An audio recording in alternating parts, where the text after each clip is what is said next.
The Agenda with Steve Paikin is made possible through generous philanthropic contributions from viewers like you. Thank you for supporting TVO's journalism.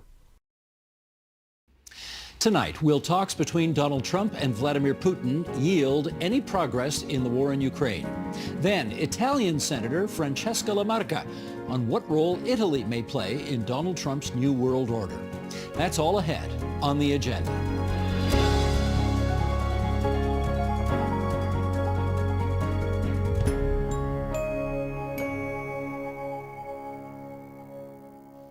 Talks between Presidents Vladimir Putin and Donald Trump appear to have yielded, as of this moment at least, a 30-day ceasefire against energy and infrastructure targets in Ukraine.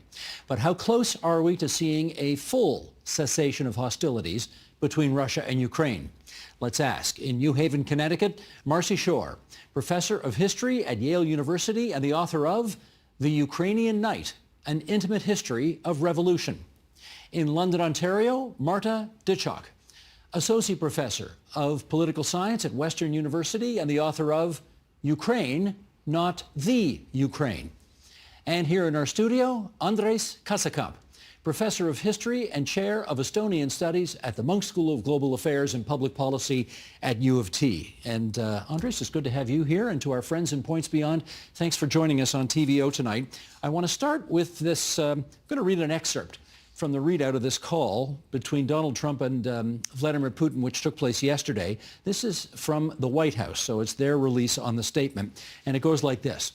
Today, President Trump and President Putin spoke about the need for peace and a ceasefire in the Ukraine war. Both leaders agreed this conflict needs to end with a lasting peace. They also stressed the need for improved bilateral relations between the United States and Russia, the blood and treasure that both Ukraine and Russia have been spending in this war would be better spent on the needs of their people. This conflict should never have started and should have been ended long ago with sincere and good faith peace efforts. The leaders agreed that the movement to peace will begin with an energy and infrastructure ceasefire, as well as technical negotiations on implementation of a maritime ceasefire in the Black Sea, full ceasefire, and permanent peace. Marcy Shore, why don't you start us off? How much faith should we invest in this statement? Absolutely none. The only thing I would take seriously about that whole agreement is that there might actually be some hockey game planned between the Americans and the Russians.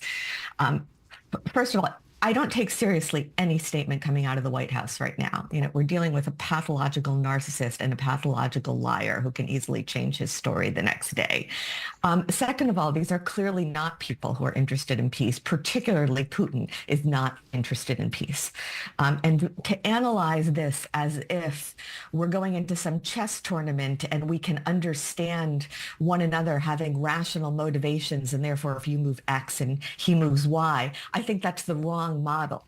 You're dealing with a pathological narcissist for whom other people's lives mean nothing on one side, and you're dealing with a mass murderer on the other side who seems to take a sadistic pleasure in killing other people. So I don't think there's anything positive to come out of this. Putin began bombing Ukraine basically immediately afterwards, you know, and the idea of energy infrastructure is incredibly limited and basically means that he doesn't want the Ukrainians sending their drones across the Russian border while he can continue to freely bomb residential buildings, hospitals, and kindergartens in Ukraine. We should just explain your hockey reference was, I guess, the last thing to come out of the communique was this notion that Russia and the United States are going to host some kind of hockey tournament in the U.S.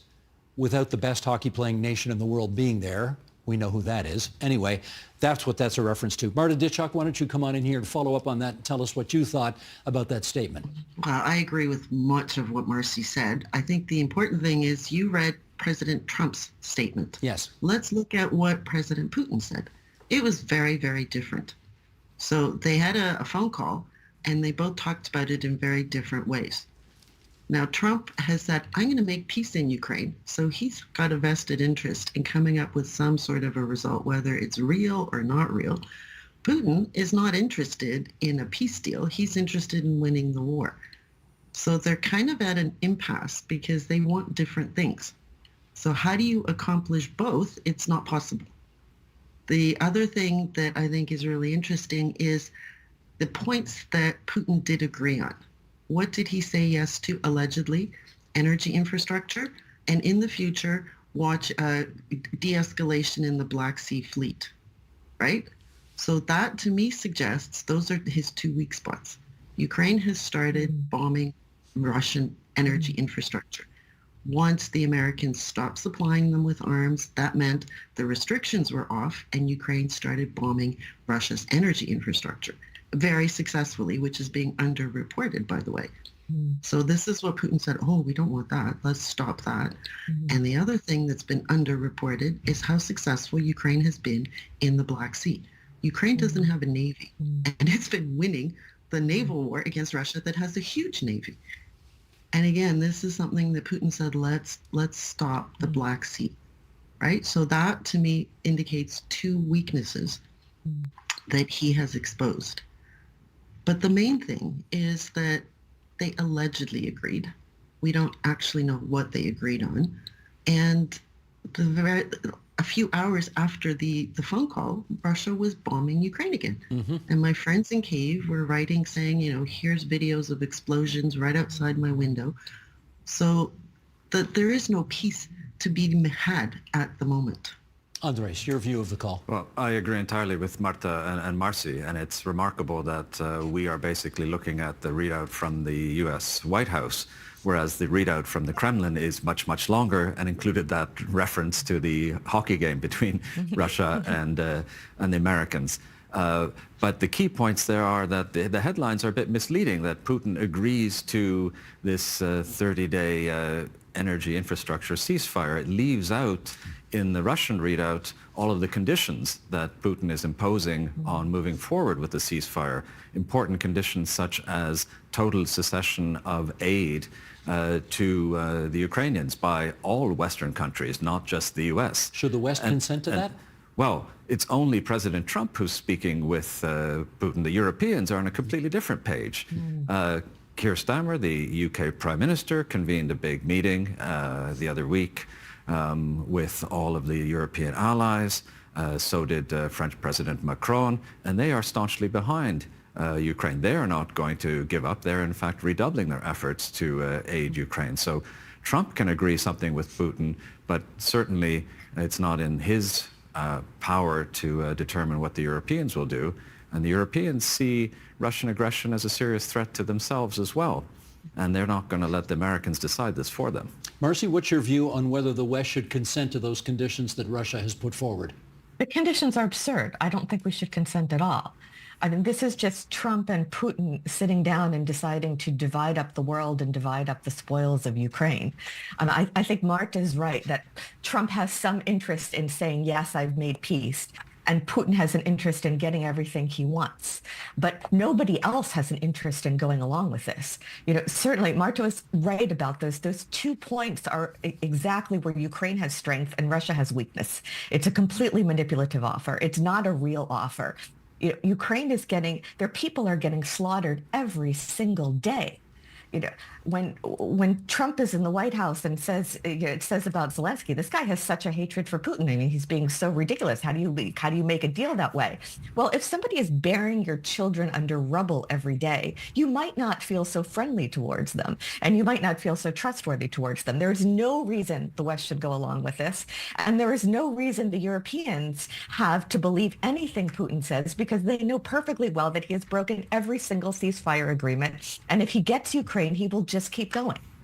Marta, how would you characterize Zelenskyy's response to the outcome of that phone call? Well, I think Zelenskyy is the leader of the democratic world today. The fact that he has a background in television and entertainment is a huge skill. He's a brilliant communicator, and he is able to come up with one-liners. My favorite from yesterday was, we're not going to be on Russia's menu, or something like that, that we need to be at the table when a peace deal is being negotiated. We are not going to be sort of told what to do. I think that Zelenskyy has proven to be a very skilled negotiator who, at the one hand, he stands up for himself. We remember what he did in the White House. On the other hand, he's repeatedly saying, we want peace, we want negotiations, and we're prepared to talk, and we're prepared to negotiate. So he's doing both things extremely well. The challenge I think he faces is that neither Trump nor Putin want to listen to him. They want to make the decisions and impose them. But I think the bigger issue is Putin and Trump are not on the same page. So everybody wants peace. Ukraine and Zelenskyy want peace more than anybody. But how to get there is the big question. And negotiations are really important. So I think I might be in disagreement with my colleagues here. I think it's excellent that negotiations have started because this has to be part of the process. But we'll see who else gets involved, because this can't just be Putin and Trump sitting down and deciding how to solve the war. And they keep calling it the Ukraine war. It's not the Ukraine war. It's Russia's war against Ukraine. Words matter. If we call it the Ukraine war, it sounds like Ukraine's doing something, but Ukraine is on the receiving end of Russia's war. So I think the terminology is really important to get right. But also the Europeans, as Andres has said, they have a very different vision of how to end this war. And they're talking with Zelenskyy. Trump doesn't seem to want to listen to what the Europeans have to say, and certainly Putin is not interested. Yeah, let me follow up on that, if I can, with you, Andres, which is how sure are we, or how sure are you, that Ukraine is going to have a seat at the table when Putin and Trump sit down to figure this all out? Because it seems ambiguous at the moment.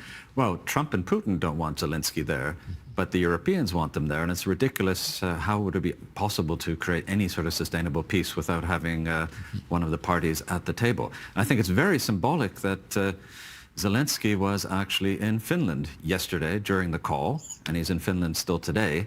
And the message from there, it's quite symbolic that the spirit of Helsinki as opposed to the spirit of Yalta. And that's what the Finnish president said. Just explain what that means. Well, at Yalta, at the end of the Second World War, the great powers divided Eastern Europe amongst themselves. Whereas at Helsinki, that's where the Conference on Security and Cooperation in Europe met and created the OSCE. And they determined that sovereignty, territorial integrity, respect for international law and human rights would be the way forward. And all of the European countries were represented at the table, and Canada was there as well. And so that, I think, was a very important symbolic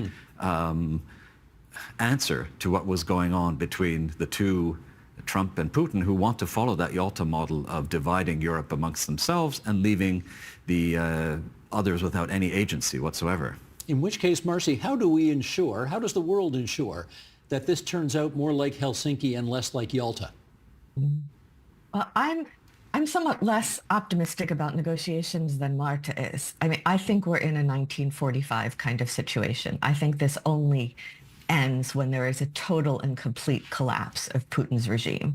I think we need a Stunde Null. I think we need a total reset.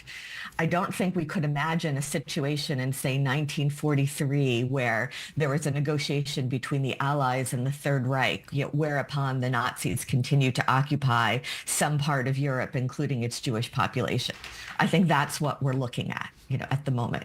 I mean, I think in some sense we have to remind ourselves that we're looking at evil. We have to remind ourselves how this war gets started. It's an unusual moment historically of moral clarity. You have an army that comes across a border and just starts slaughtering people for no rational reason whatsoever. And we watch it live streamed day after day. Imagine we had a live stream into the gas chamber. I don't think that's the kind of thing that, maybe if we move this over here and maybe if we exchange this or that. I don't think we're in that situation. I think we're in a 1945 situation. I think we need a total reset. I don't think Putin's regime can be negotiated with. Marta, let me ask you about one of the central issues of this war, at least what some allege is one of the central issues of this war, and that is Ukrainian membership in NATO. Should the West continue to champion that idea? NATO has been at the center of the discussions around this war since the beginning because Putin has put that on the agenda. And we remember Putin said, the reason I have to invade Ukraine is because NATO is threatening me, which is totally false. What we're seeing now with the new president in the White House is a change in the Transatlantic alliance. And he has said very clearly that, he's changing the policy towards NATO by the U.S. So everything is in flux, everything is changing. That said, I totally agree with Marcy that this war will be won or lost on the battlefield.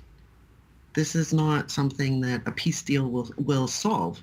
I totally agree with you, but I think negotiations are, we have to keep talking, but ultimately it will be resolved on the battlefield. And this is where support for Ukraine's military effort is key. Now, Ukraine wasn't interested in being a member of NATO, really, until the full-scale invasion. And NATO wasn't really talking to Ukraine very much. They gave them that membership action plan, but that was just sort of, well, let's talk. The question is, how does Ukraine win the war militarily? And a lot of the European countries are now saying we need to ramp up our defense production, because if Ukraine loses, we're next. So we need to support Ukraine. We can't rely on the United States anymore. France is the country I'm watching, because they are the one country that has the capacity to increase their military production with zero support from the U.S. So they're in a strong position. So we're seeing a real shift in the military alliances, military capacity. All European countries, Canada, we're increasing our defense spending in a way we never have since World War II. So I think this is all like the parts of the story that are happening, but the bottom line is Ukrainians are being killed every day. And Putin's putting forth this narrative that Trump is repeating that Ukraine is losing. Ukraine is not losing, but Ukraine needs the help from Western allies. And the other thing we can't ever forget is Russia is getting help from North Korea. This big army, this most powerful army in the world, they need help from North Korea to try to kick Ukrainians out of their territory. So I think it's a much more complicated picture than in or out, because NATO countries have been helping Ukraine, including the U.S., by the way. All right, just for argument's sake, let me put the argument to Andres, and you tell me what you think of this. If Ukrainian initiation into NATO is a real non-starter for Russia, should the West agree, okay, we will help you, Ukraine, but you can't be in NATO, and that takes a major irritant away from Russia and takes away some incentive for them to keep fighting? Well, Discuss. I think that's wishful thinking. NATO countries have all along said about NATO enlargement that no third country should have a veto, that it's up to the country to voluntarily decide its own fate, and that's being denied Ukraine. On the practical level, Trump has already taken NATO membership off the table. So there's really, Trump has already made that concession in advance, which seems to be the opposite way to get into a strong negotiating position. Unless you're a stooge in Moscow. But Joe Biden, in December 2021, when there was the negotiations between the U.S. and Putin before the war started, then Putin's demands included withdrawing NATO from back to its 1997 borders. In other words, out of the current member states in Eastern Europe, which would have been completely against the will of those nations themselves. So Putin, I think, he realizes that NATO is not a danger. NATO's not going to attack Russia, but NATO is a hindrance to Russia reabsorbing neighboring countries into its sphere of influence. That's why he doesn't like NATO. Marcy, can I get you to speak to the argument that we've heard, which is we have to stand with Ukraine because if we allow Putin to roll over Ukraine, he'll come for the Baltics after that, and he'll go for Poland after that, and here we go again. True or false? I think that's true. I want to just jump in with 3 quick points about NATO, because I think NATO has become a bit of a fetishized distraction for various reasons. First of all, because Putin starts this war by giving a different fictitious reason for it every day. Well, we have to defend the integrity of these separatist enclaves I incited and created. Oh, well, there's a Nazi CIA-installed government, and we have to save our Russian-speaking Ukrainian brothers. Oh, NATO was plotting an attack attack and we need to preemptively attack. Oh, we need to restore the lands of Peter the Great. And then actually it's not a Nazi regime, it's a Satanist regime. And so we need to get rid of it. So NATO had always been a phantom reason. Obviously, Putin knew there was no chance NATO was plotting any kind of an attack on Russia. I think that whole line of thinking is just a distraction and a red herring. Two, it's unclear what kind of meaning NATO has now that the United States cannot be trusted. And I think Europeans have to see that with eyes wide open. It is the end of the affair. You cannot trust us at all. This regime is unreliable, untrustworthy, unpredictable, and unhinged. And the third part of that question is that the question about, is Ukraine going to be a member of NATO? Do they have a chance of being a member of NATO? This is in some sense a kind of distortion and distraction from the essential question of, are NATO countries going to send troops now? What matters is right now. Is somebody going to send troops? Is someone going to arm the Ukrainians enough, and do what needs to be done to make sure that Ukraine wins? And they can be NATO countries, they can be non-NATO countries, but the question of membership is secondary to the question of, is real support, the kind of support that would push things over and allow Russia to be defeated, is that going to be forthcoming today? Well, Marta, I'll put the argument to you, which is, I have heard people who are a little softer on Russia in this war say, of course, Russia's not interested in going after the Baltics. Ukraine is special. It's different. It has a part of Russian history in a way that the Baltics or Poland does not, and therefore we shouldn't worry about potential Russian incursions on other countries if we compromise on Ukraine. What's your view on that?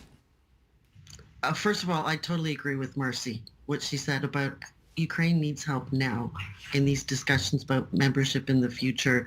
That is sort of distracting and sort of just turning attention in a direction where we don't need to be turning it. In terms of your question, is Putin likely to attack other countries?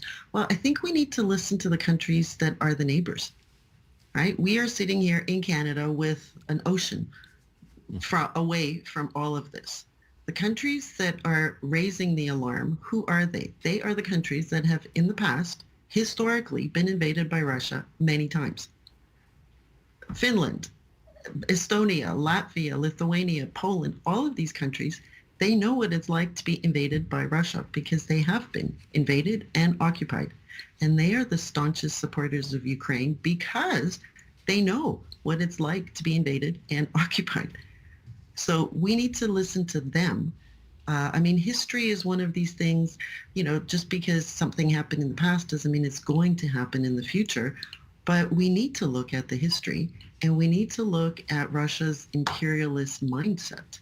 The reason it's occupying Ukraine is trying to restore its imperial greatness. So it wasn't just Ukraine that was part of the Russian Empire and then the Soviet bloc, right? It was a lot of Eastern Europe. So I can't get into Putin's head, but based on everything he said and done, of course he's going to continue. And the further he can go, he will. So if he doesn't get stopped, he will continue. There's no question in my mind.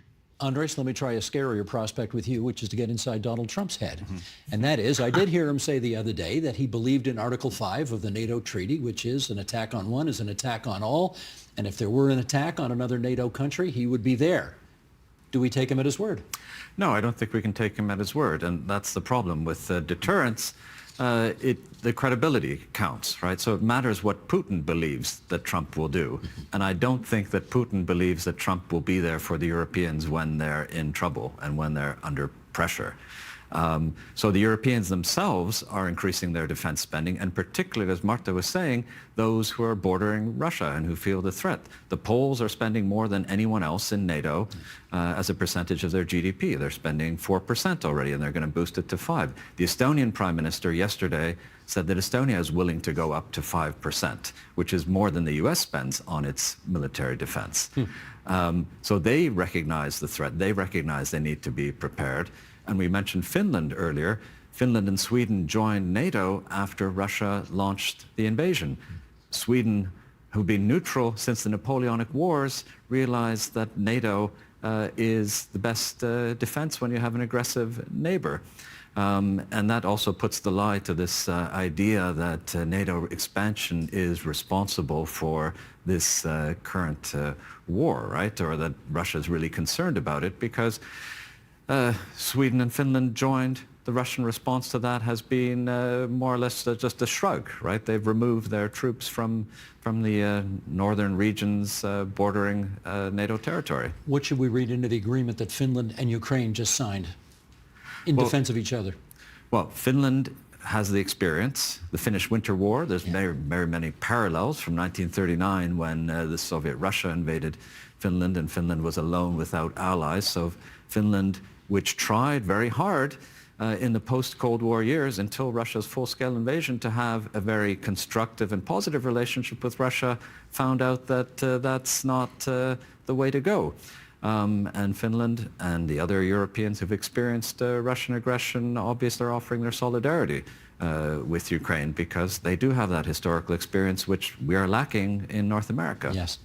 Marcy, let me get your take on this. Volodymyr Zelenskyy has said if Ukraine could go into NATO, or if we could get this war ended, he would be content to stand down as president if that were required.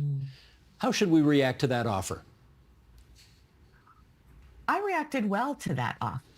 I mean, I realize that many people feel that Zelenskyy has now accumulated too much power. He's a wartime president. He's under an enormous amount of pressure. You know, in a very real sense, the fate of the free world is all on his shoulders.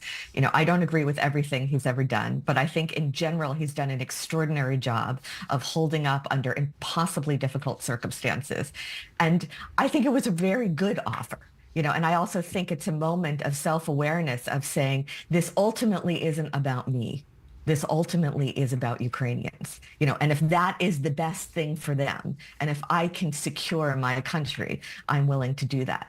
Now, what the chances are that you know, Ukraine will get into NATO. I mean, is NATO going to let somebody in now? What that means essentially is if they let Ukraine in tomorrow, that means they have to send troops. Now, they could send troops without, you know, letting Ukraine into NATO. So I think we're really back to the essential question of how much are the Europeans going to help?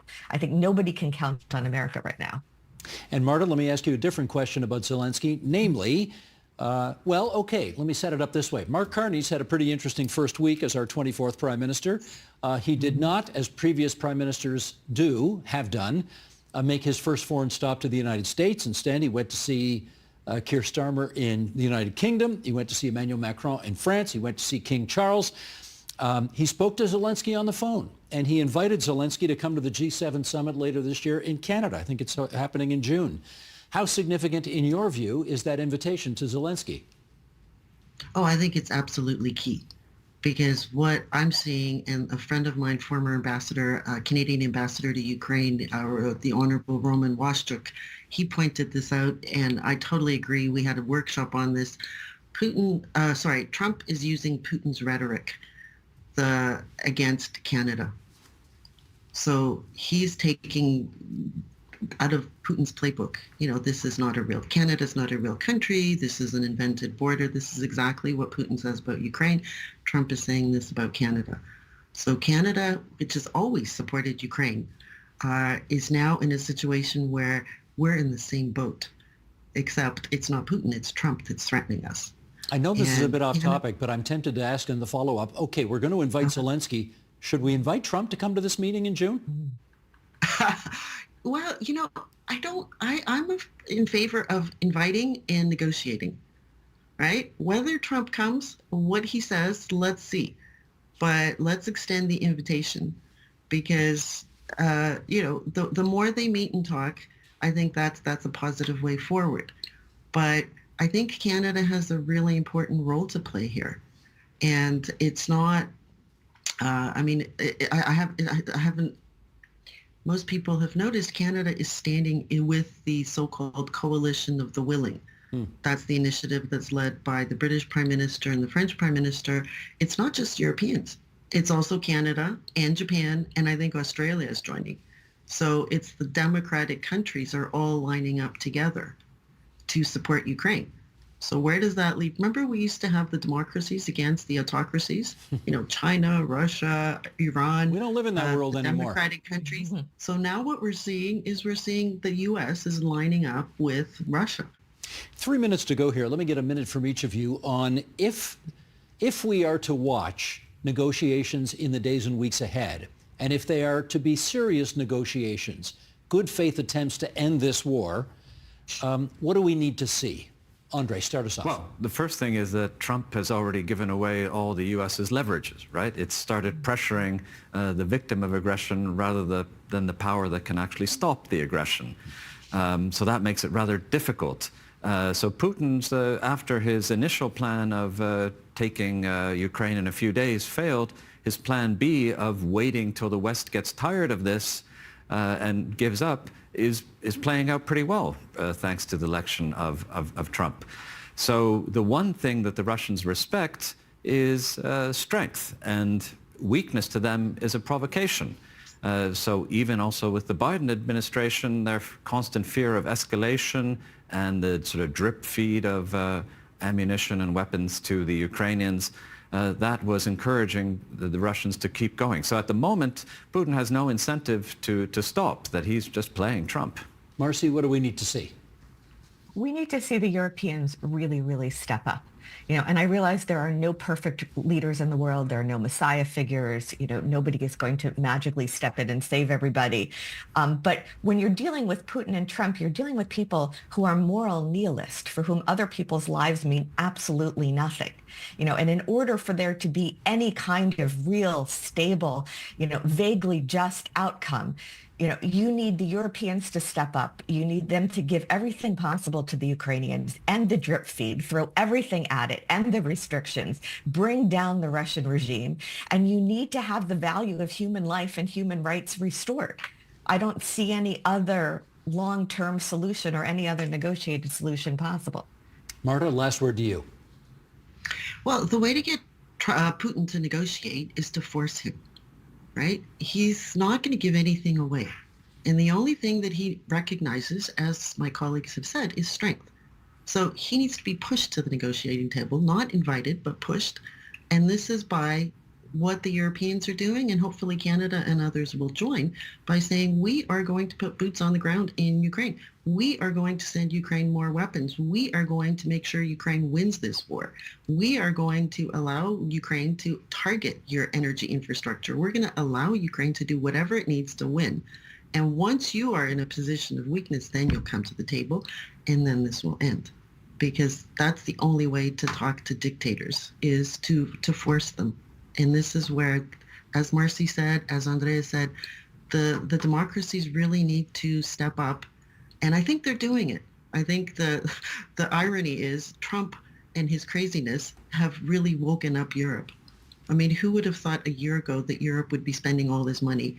And the statements we're hearing out of Paris that, France is actually going to send troops to Ukraine. Who would have imagined this? So I'm looking for the silver lining here, but it's peace through strength, which is precisely what Zelenskyy keeps saying, peace through strength. Understood. I want to thank the three of you for joining us tonight here on TVO and sharing your views. Marta Ditchok, Marcy Shore, Andres Kazakamp. Great to have you all on TVO tonight. Many thanks. Thank you. Thank you.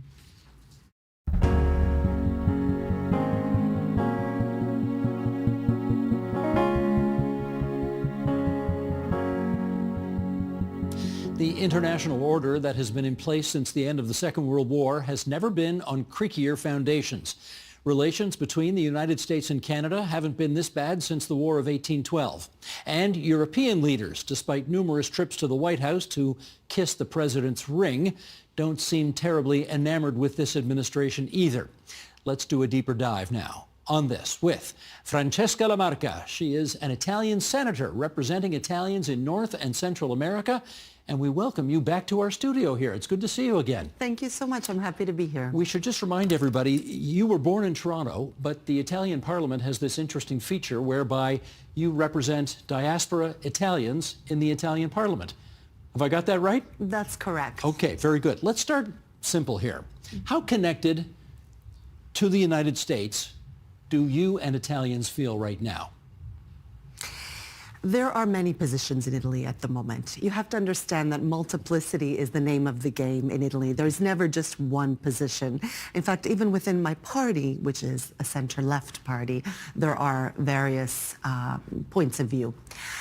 How connected to the U.S.? It's a very difficult time for Italy and for all of the EU, as we know. As I said, there are many opinions. Just today in the Senate, our Prime Minister Meloni spoke on the proposed threat of tariffs and how she plans on handling that. And so it's a country that's very divided. I would say that the great majority are against the Trump administration, the policies that the Trump administration is implementing. But there is a segment of the population, and there is one party in Italy specifically, the Lega, that is I would say pro-Putin and certainly pro-Trump. What percentage of the popular vote do they generally get? It really depends. This is a coalition government, and that's another interesting fact about Italy, that this coalition is made up of the ruling group is made up of three right-wing parties. And so Meloni's would be, in theory, the extreme right party. However, we now have Salvini's Lega, which is trying to outdo Meloni's party. We suspect financed by Putin's government, by Russia, in the last election. And so Salvini's government is actually quite pro-Putin and careful not to say anything against the Trump administration, and even sent delegates to the U.S. In the last election in November to support Trump. So it's a minority, if you will, but as I said, multiplicity really is the name of the game in Italy. Does your Prime Minister believe she has a Democratic partner to handle world affairs in President Trump?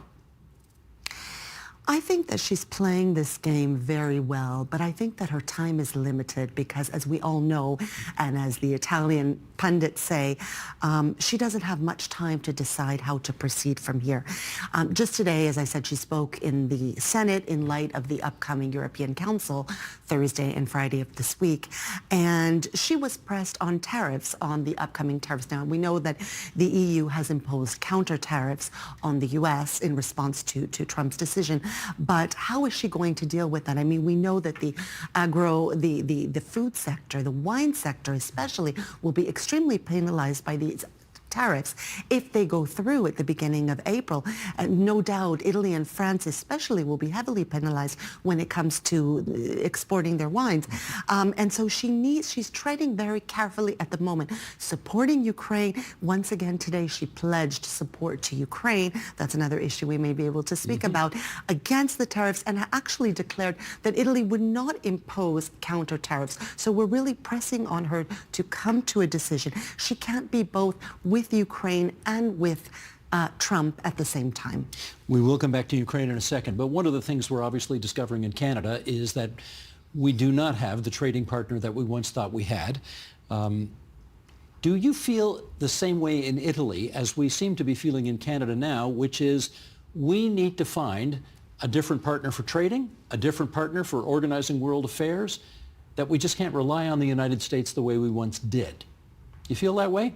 That's certainly my personal opinion, and that's the sentiment of the great majority of Italian citizens, I would say. However, Meloni, as we know, in Europe has this special rapport with Trump. And so she's really playing on this. So on one side, she's presenting to Italian Parliament, Chamber and Senate that she has this rapport and that she can somehow negotiate with Trump. And so we are pressing on her to declare how exactly she will respond to these imposed tariffs, how exactly she will negotiate with Trump. But she sees in Trump a great ally. And so let's see how she can negotiate this deal. Well, I wonder about how tight that friendship is, because, of course, she came into power 2.5 years ago pledging to be a kind of right-wing, disruptive, populist influence in the same way Trump was.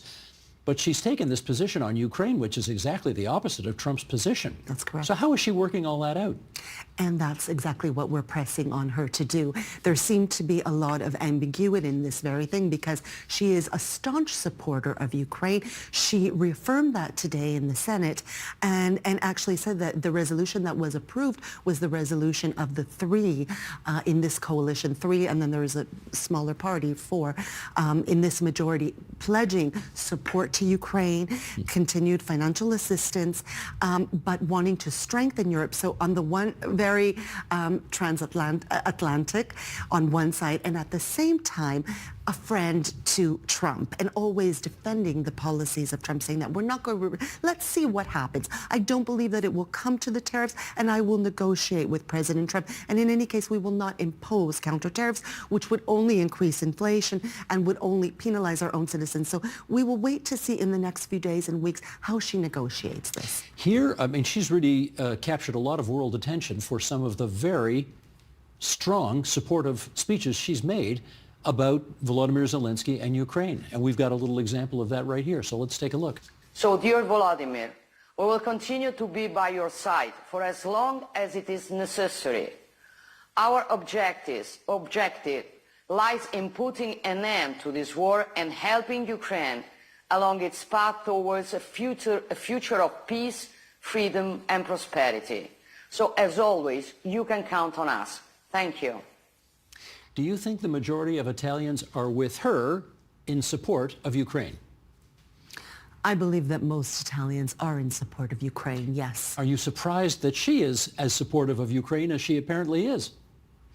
No, I'm not surprised that she is. What I'm curious, as so many other Italians are curious, to see how she's going to negotiate this. I mean, there's a lot of ambiguity. I do believe that she is a staunch ally, that she truly believes that we need to continue our support for Ukraine. But I don't see how she is going to get out of this paradox, how you can be an ally to President Trump when President Trump is threatening the vitality of the European Union, and we know what his positions are on Ukraine. And so how you can be an ally to both has yet to be determined, has yet to be seen. Okay. Senatrice, may I call you? Senatrice, Bravo. Senator and Italian. Do you think NATO is in trouble? Certainly, it's a concern for EU members. And this is going to be one of the topics, one of the key topics that will be discussed at the European Council in Brussels in the next few days. Certainly that is the major fear, and that's why lately there is all of this talk of strengthening EU defense. And, you know, von der Leyen has asked the EU members to raise defense spending to 3% of GDP. Currently in Italy, it's about 1.6, certainly less than 1.7 of GDP. And so the real threat, the real concern of EU members is that the U.S. will pull out of NATO, leaving EU countries exposed to a potential Russian threat. And so that is the very concern. I don't think that it will come to that. And I also believe that this discussion between EU members needed to be had many years ago. This should have happened, in my opinion, at least 11 years ago with the overtaking of Crimea. Not now, but it's good that it's being done now, and I think the EU is finally waking up. I'm not sure anybody thinks that Italy is the number one target on Russia's hit list, but it's certainly not beyond comprehension that one of the Baltic countries could be, or even Poland. Do people in Italy believe, or I should... Okay, let me just ask you, do you believe it's possible that a Russian military adventure against one of the Baltic countries, for example, do you believe Donald Trump would invoke Article 5 of the NATO treaty and come to the assistance of that country? It's so difficult to say. It is so difficult to say because we see the news changing. It's difficult to keep up, as you know, being in this line of work. Things change on a daily basis, sometimes on an hourly basis. With such an unpredictable figure and really a loose cannon, in my opinion, it's difficult to say what will happen. I don't know that it will come to that. I believe you're right. The Baltic countries are clearly exposed. Poland is feeling the fear. Finland, as we know. Italy may not be the number one target, but we know that the EU, and this is one of the topics that will be discussed, the European Council, is to strengthen the single market, strengthen defense, and really work as a unified, proceed as a unified group. And you say that Italy is not, on the front line, which may be true, but as you may have heard, President Mattarella was criticized not once but twice by this Russian administration for his just recently speaking out, calling a spade, and saying that Russia is an aggressor and attacked Ukraine. And so Italy was on the front line where his name was mentioned, Italy was mentioned, and saying that Italy doesn't know what it's talking about and should not spew hatred when our president was simply stating the facts. Russia invaded Ukraine. I can play devil's advocate here for a second, which is to say Donald Trump doesn't think much about how much Italy is spending on defense. He doesn't think much about how much Canada is spending on defense.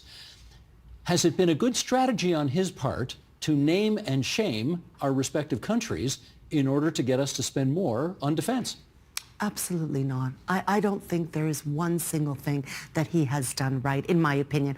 I think, sadly, let's call a spade a spade. There are many lies, not just exaggerations, but lies. This is no way to create alliances. I cannot remember, we cannot remember as a nation the last time, as you mentioned earlier, ties between Canada and the U.S. were so low. I have never in my lifetime seen such patriotism here in Canada. I see Europeans coming to the aid, not only Italians, but I see how popular, if you will, Canada has become in the last months. There is so much support. I get messages all the time, not just from Italians, but from French and other EU nationals stating that they side with Canada. And so really I would say that the bulk of EU citizens are with us, and we have, on the scale of popularity, respect, we have gained so much, and I think that it was a completely mistaken strategy on President Trump's part. That just raises an interesting question for me for a second. Do you consider yourself Italian or Canadian or what? I'm both. I am Italian because I've held I was born in this country, so I am Canadian citizen first, but I've held dual citizenship since I was a teenager. That's when I obtained Italian citizenship. And so I'm also an Italian citizen, clearly because I represent Italian nationals, the diaspora in Italian parliament. And I also feel I am a EU citizen. I absolutely do. So I am one of the citizens of the member states. So this is, again, a bit of an unusual question because, as much as Canadians obviously have an historic tie to Europe, English Canada to the United Kingdom, Quebec to France, I don't know that we've ever until now thought of ourselves as potentially being members of the European Union. Can you see that in light of what's going on these days? I think it's a little premature to talk about it. I've thought about it clearly. A referendum would need to be held. I mean, we need the will of the people. Certainly there is an awareness in Europe that Canada is a lot more European, if you will, than the U.S. now more than ever, obviously. Mm-hmm. But there is awareness of this. So it's not just us as Canadians who are talking about this, but it's also the French, Spaniards, Italians who are talking about this, who recognize that Canada is we have similar values. We have similar, and so we do have a lot in common with the European Union. It's something that we can explore down the line, I would say. I think it's fair to say that Canadians prefer not to be in the international spotlight because when you're in the international spotlight, it's usually not a good thing. Is it also fair to say that Italians have noticed what's going on between Canada and the United States right now, and are they taking our side? Absolutely, 100%. I was impressed, I was happy, satisfied seeing on Italian media, in the papers and on TV, talk of Canada. Absolutely, they're following this trade war as they are. Of course, they're concerned for their own citizens, as we said, for EU citizens. They're very much aware of what's happening between Canada and the U.S., and they are, the great majority are on our side. And so I'm seeing a lot of, go Canada, I'm with you, Canada, and it's so wonderful to hear and read. We're having a big debate in this country right now, obviously, on how to respond to the American tariffs. Right. The Premier of Ontario, Doug Ford, initially said he was going to start putting a surtax on electricity exports to the United States. Right. Then he pulled it back. Which way is the way to go? I hear you saying as well that Italy is trying not to put its own tariffs on the United States as well, thinking the whole thing is inflationary. But then that just means we take it and do nothing, or what? How do we handle this? I disagree with Meloni's, Prime Minister Meloni's stance. As I said, she's doing it to maintain ties. Now, we'll see what happens at the end of April, but obviously she's doing it not to ruin her rapport with President Trump. I think countermeasures, just as the EU has decided, countermeasures are sadly the way to go. It leaves us no option. As von der Leyen's statement says very clearly, this is not what we wanted as the EU. This penalizes us. This penalizes the average citizen, U.S. as well as European. But we have no choice but to, in light of the decisions that were taken by this U.S. administration, impose similar counter tariffs. Do you think Italians have the stomach to try to reorient their economy so that they do not need to be as dependent on the United States for their future economic growth as they are today? There's already talk of that, yes. Italy is exploring ways to diversify. Actually, what's interesting in this, I read an article just yesterday about how Canada is poised to become now the next huge market for Italian wine, given the situation with the U.S. If you think that currently the U.S. alone imports almost 2 billion euros, that's euros worth of Italian wine, and that Canada could become the next major importer of Italian wine. Certainly there is talk of this at the moment, yes. I mean, the problem is there are 330 million people. That's a big market. Hard to ignore. It's a huge market, sadly. It's a huge, huge market. Okay. Polls here say probably 90% of Canadians are vehemently opposed to the idea of the United States annexing us as their 51st state. Any idea what Italians think about Trump annexing Canada or Greenland or Panama or the Gaza Strip, all of these ideas of which have been floated by President Trump in the last few months? I most certainly do. They're horrified by these statements. The average Italian citizen is absolutely horrified. President Trump is mocked in the media every single day.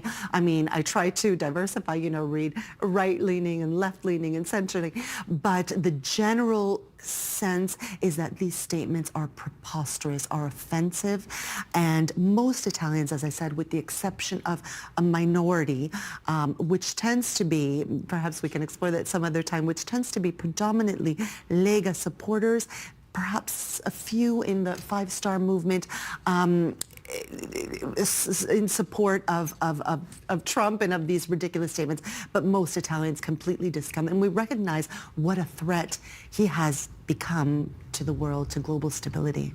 Lega, this is the former League? Correct. The Northern League, as they used to be called? That's correct. So is Lega the same as MAGA?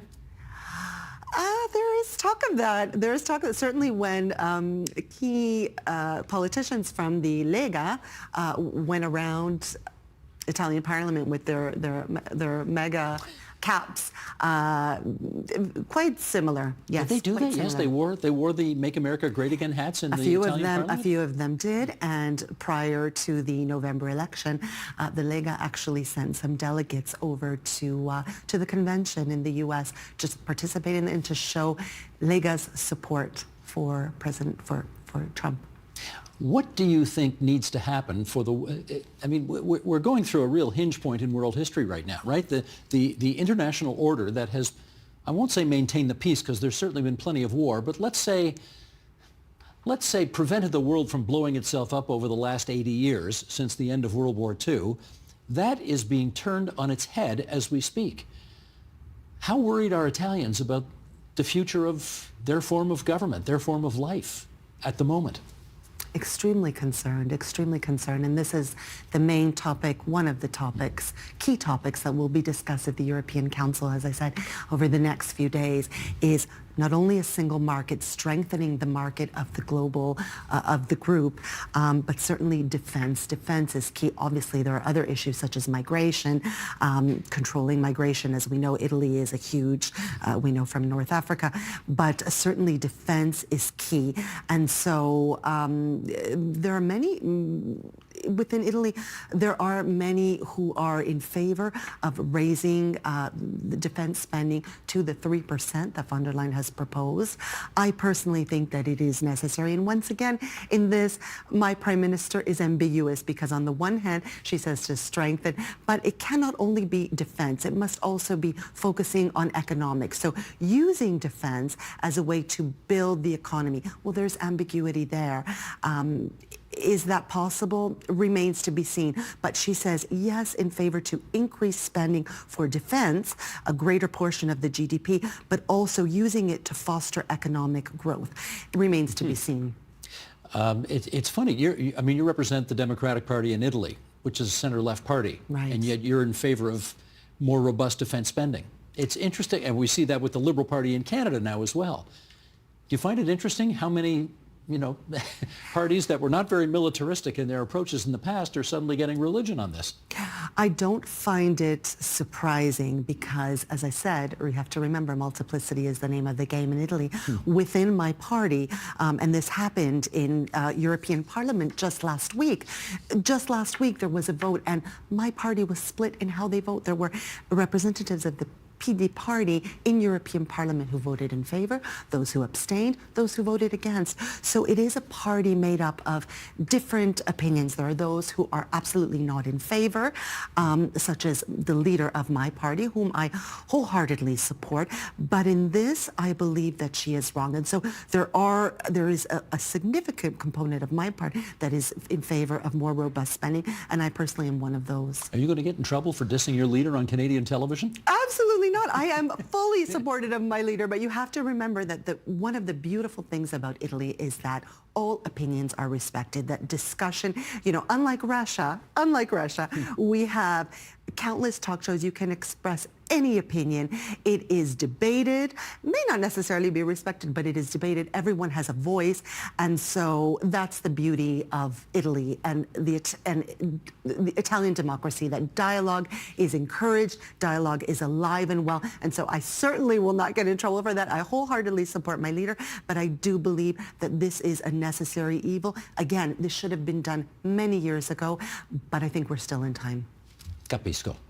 Senatrice Francesca Lamarca, the Senator for North and Central America in the Italian Parliament. It's so good to see you again. Grazie mille. Great to see you. Grazie infinita.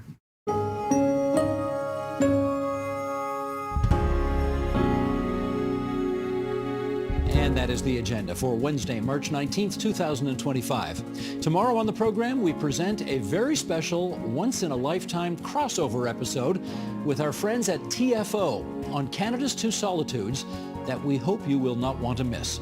We'll do something you won't see anywhere else on TV. Speak both of Canada's official languages in the same show. Don't miss it. I'm Steve Paikin. Thanks for watching TVO, for joining us online at tvo.org. Et j'espère qu'on se verra demain.